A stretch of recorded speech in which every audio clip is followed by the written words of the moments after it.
Greetings, everyone, and welcome to the Occult Think Tank. My name is Greg. In this video, I am going to be talking about something that does tie in with the video I did yesterday on free will versus determinism. But this will be on SSRI drugs and mass shootings. It is important to note right off the top that these SSRI drugs are used to treat depression.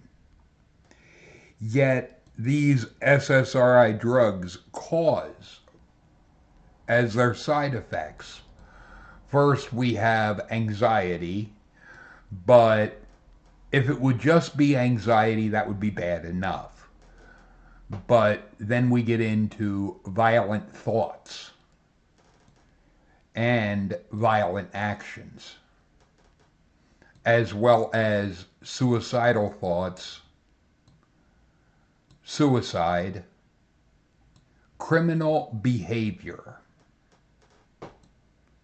paranoia, and last, psychosis.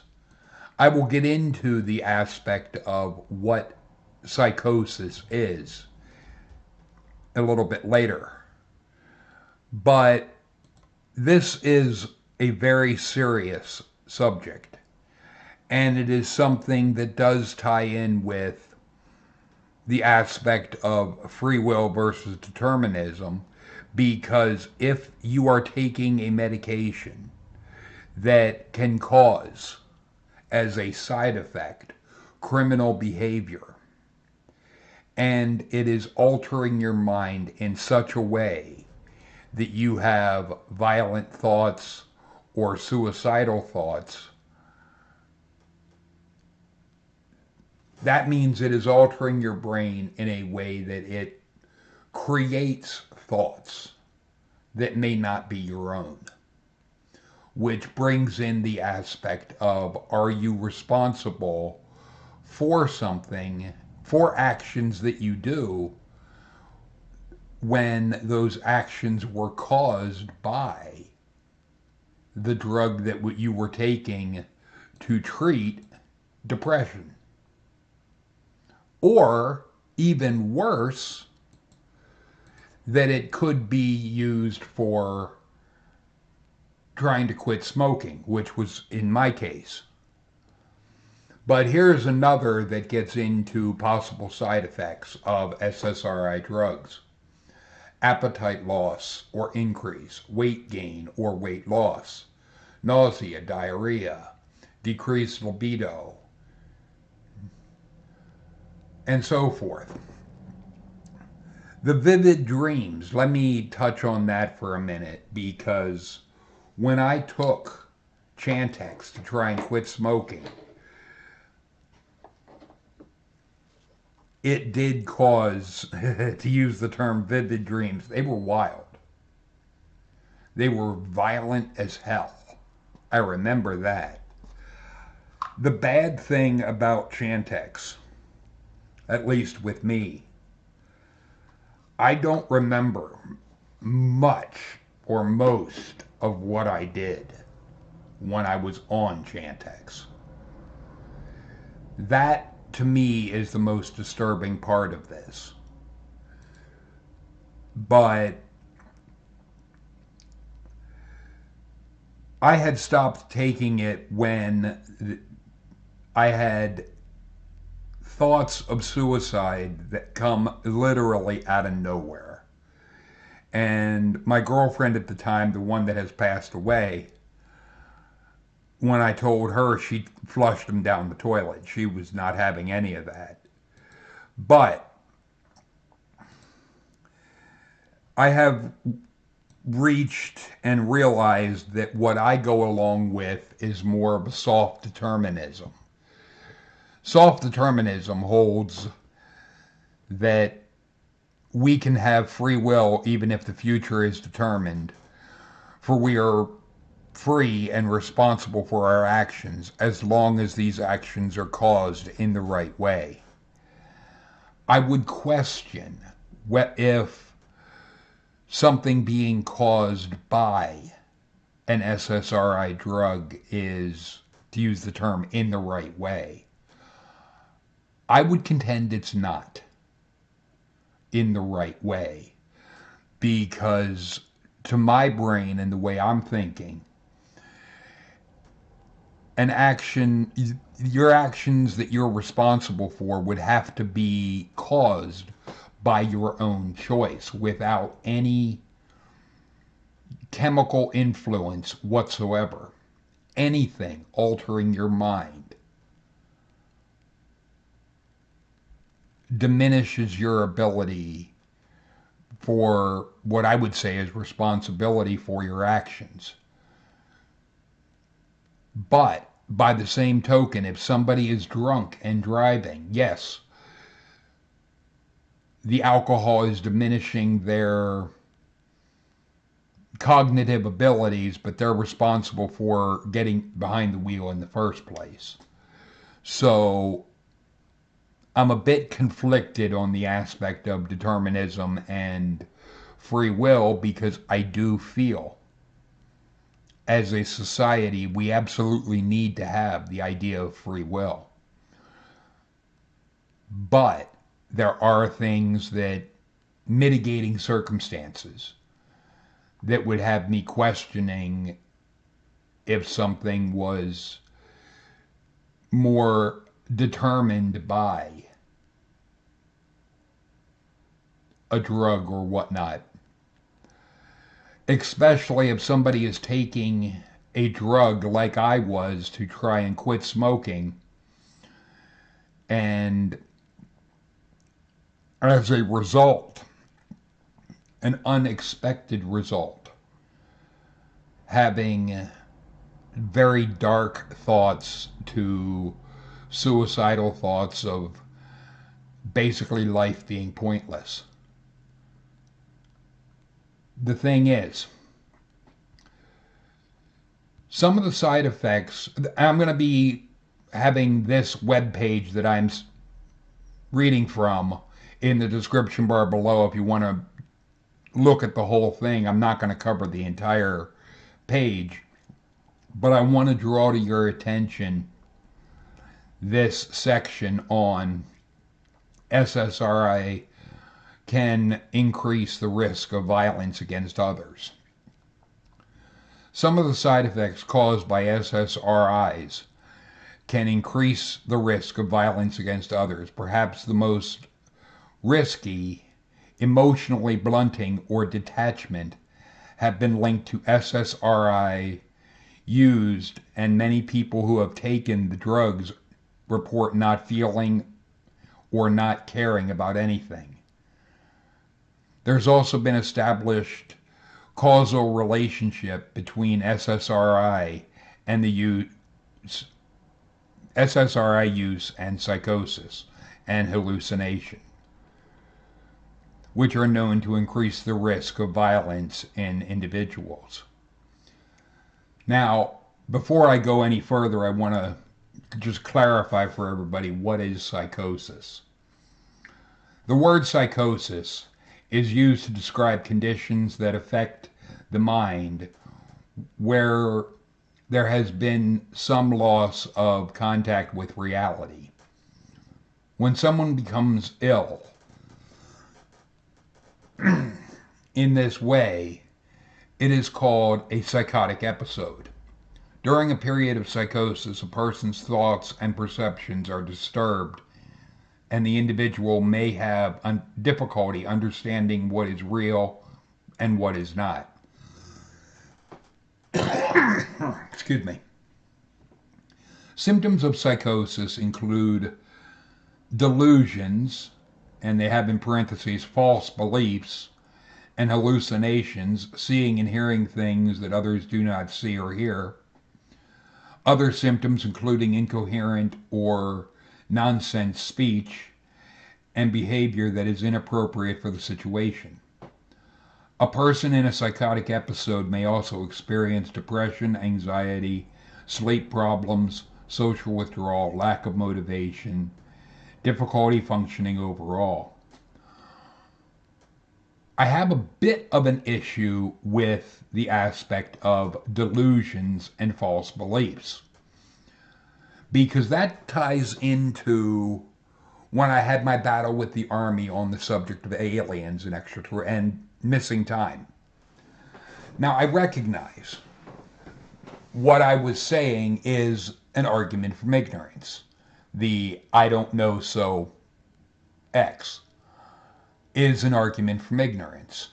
However, what I had pointed out in the 10-page report that I wrote for the Army on the subject of delusional disorder, I broke down a list of symptoms of delusional disorder, and I answered the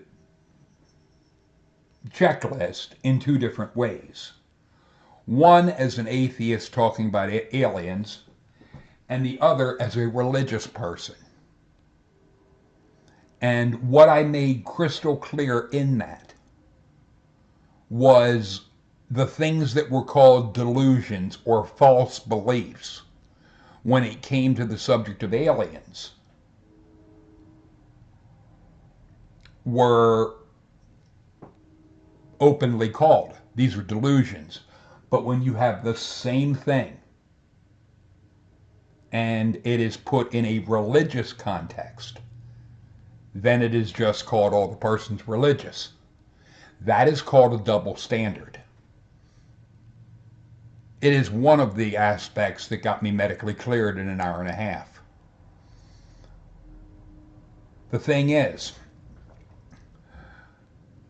what makes a belief false is questionable, because can you definitively prove that the belief someone has is in fact false? I contend you could say at most it is extremely unlikely. But to say that their experience or their belief is characteristically false, it's a touchy area to be on. Because when it comes to religion, what I would regard as a false belief, the religious would regard as part of their quote-unquote faith. So you can't have two standards in a society. That double standards do not work, because what it is showing is there is a bias. The thing is, when we're dealing with a drug that does cause what would be termed false beliefs or inaccurate beliefs, especially when that drug is used to treat depression, or worse, that it is simply about the person's not dealing with depression, they're just trying to quit smoking. Because one of the things, and this is the reason I'm focusing on this section, is it does mention the drug Chantix.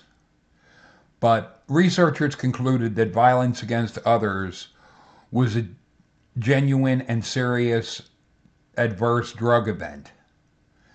And that of the 484 medications, the drugs that were most consistently and strongly associated with violence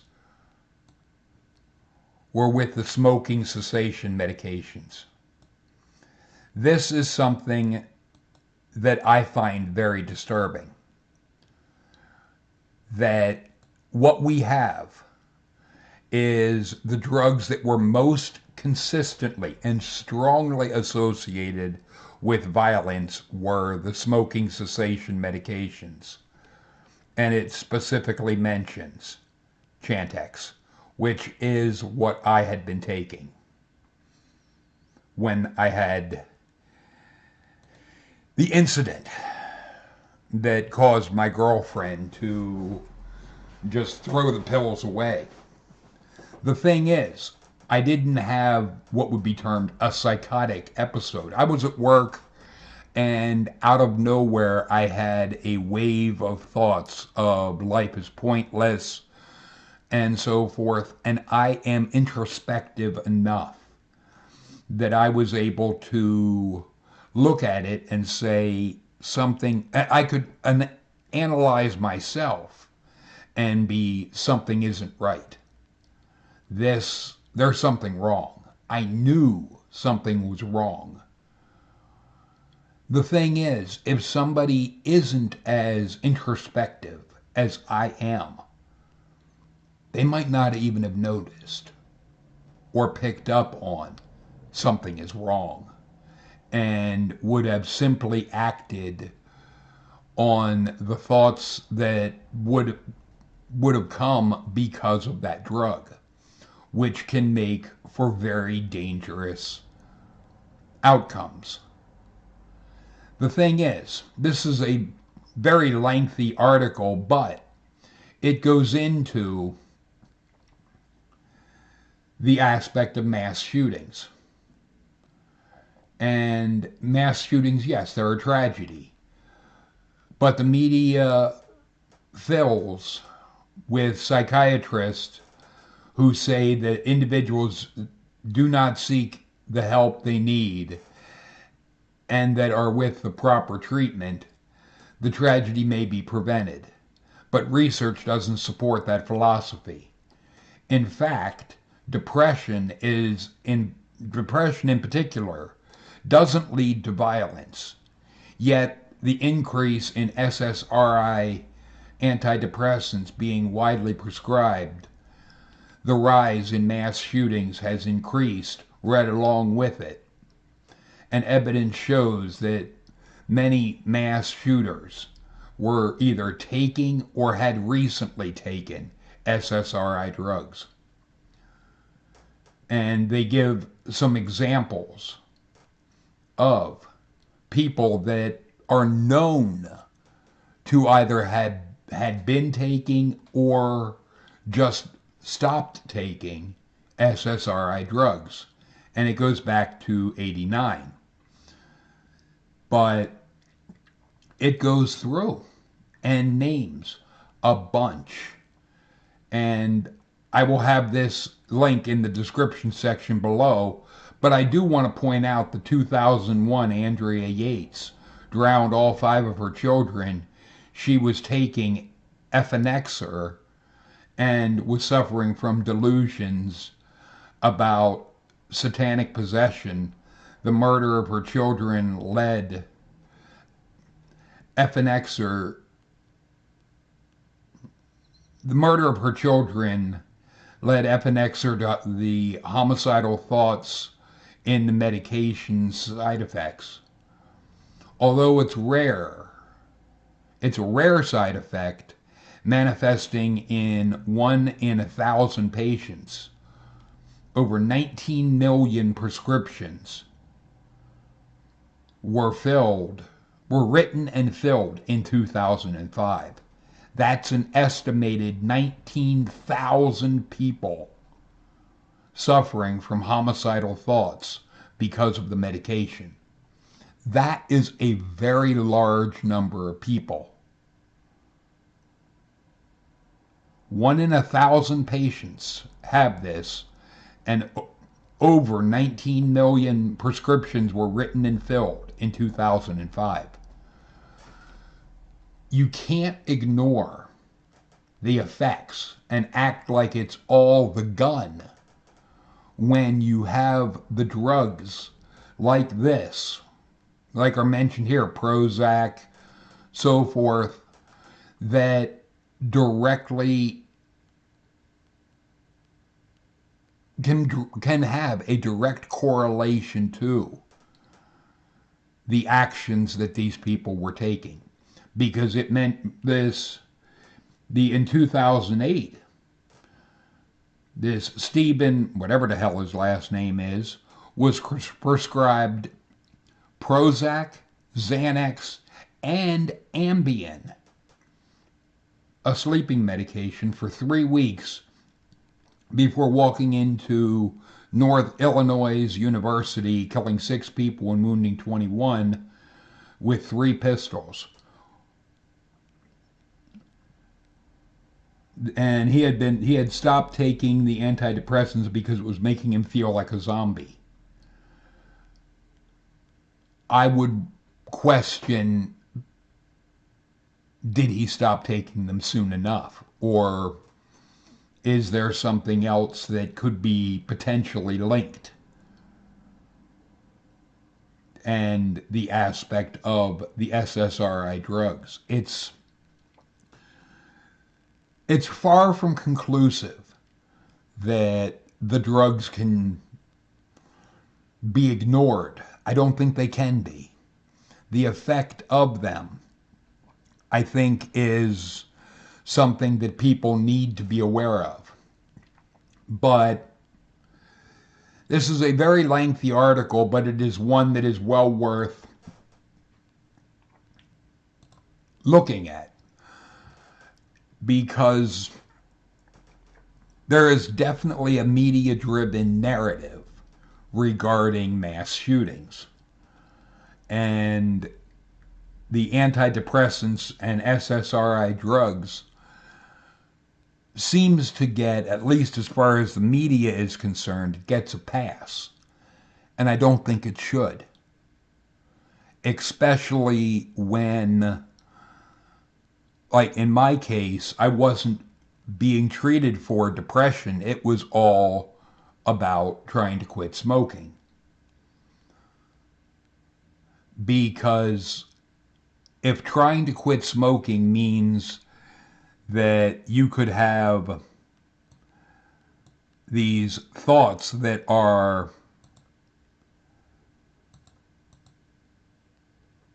criminal behavior or even suicidal thoughts, and it's being caused by a drug that the reason you're taking it is to try and quit smoking, it comes down to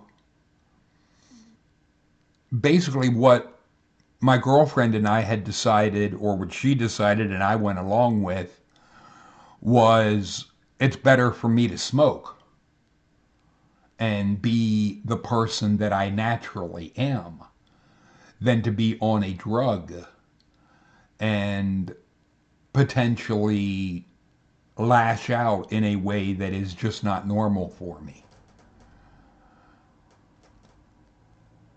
Yes, it is better, in that case, it is better to smoke than to try and take something like Chantix.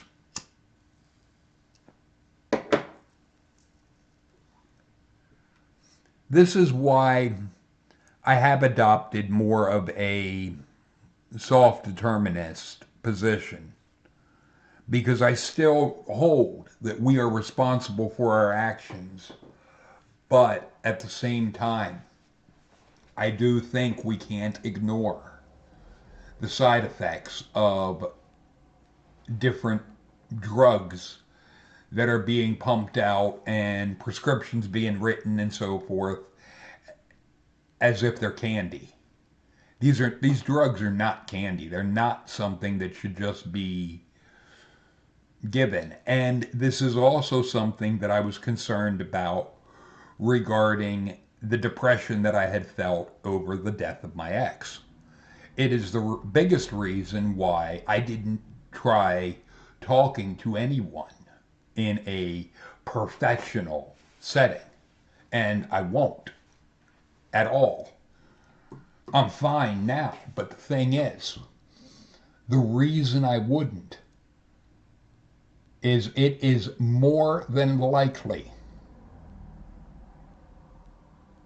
the knee-jerk reaction would be pump drugs into me, as if drugs are the answer. Not that the issue was the death of somebody, that it's a grieving process. No, that's not their first go-to. The medical industry isn't interested in treating the actual problem. They're interested in their Band-Aid. And they like their Band-Aid because it makes them money. Let's just be crystal clear on their motivation. It is not helping people. It is in getting as much money into their fucking pocket as they can get. And consequences be damned. I have a very low opinion of the medical community because of the aspect of pushing drugs. I had said, and I will say to my dying day, that doctors are nothing more than legalized drug dealers because they don't try to treat the symptom. They don't try to treat the actual cause. They look at what medications can we pump into this person. And they will just willy-nilly, well, let's try this one. And then be, oh, that didn't work, let's try this other drug. When maybe the answer isn't a drug at all. That there is another solution that doesn't involve doping someone up. But the medical community doesn't give a fuck about that because that doesn't bring them money. And that's the real issue. That's what really the bottom line is. It's all about the money. That's just the way our society is. And until that changes, we're not going to see an end to things like depression or whatnot, because sometimes it's not a matter of pumping a drug into somebody. It's a matter of addressing what is actually causing the depression. Doing to use the term psychiatric work or analysis of somebody when they're not doped out of their mind. But our society doesn't give a damn about that.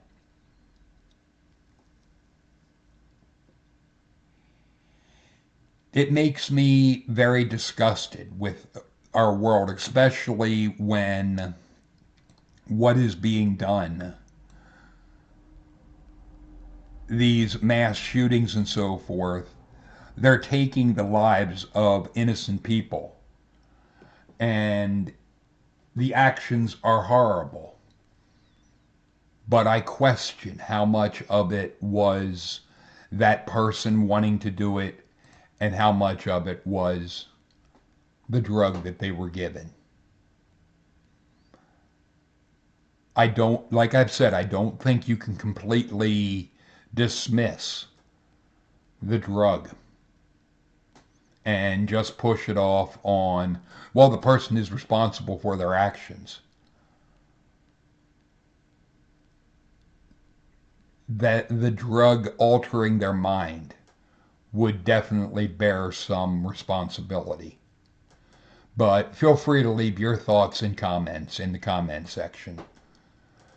Talk to you later, people.